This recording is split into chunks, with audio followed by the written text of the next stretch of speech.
جو لوگ فوت ہو گئے ان کے نام پر ہم قربانی کر سکتے ہیں؟ بالکل کر سکتے ہیں۔ گلے میں یا پاؤں میں دھاگے جو پہنتے ہیں بالکل ناجائز ہے، ہندوؤں کی رسم ہے۔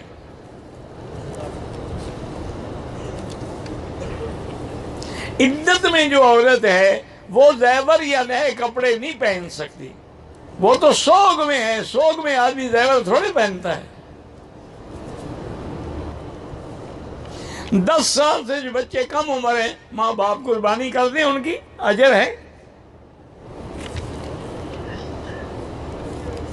اگر ہم نے 9 تاریخ کا روزہ رکھنا ہے تو پاکستان میں جب 9 ہو تو روزہ رکھیں گے۔ یہاں والی 9 نہیں ہوگی، وہاں تو پتہ نہیں 8 ہوگی یا پھر 10 ہوگی۔ قربانی ان افراد پہ واجب ہے جو صاحب نصاب ہے، ان کے لیے قربانی۔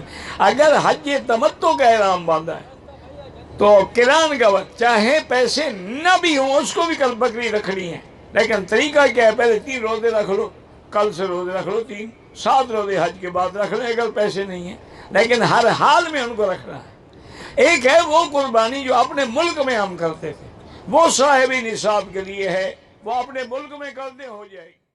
تو اب یہاں مسئلہ یہ ہے کہ ایک تو اللہ نے حکم دیا قربانیوں کا کہ ہر مسلمان صاحب نصاب جو ہے وہ قربانی کرے۔ بعض ائمہ تو یہ فرماتے ہیں کہ ایک جانور جو ہے وہ اپنی طرف سے اور اپنے خاندان سارے کی طرف سے وہی ایک جانور ہی کافی ہے، لیکن امام ابو حنیفہ رحمۃ اللہ علیہ فرماتے ہیں کہ ہر بندے کا الگ جانور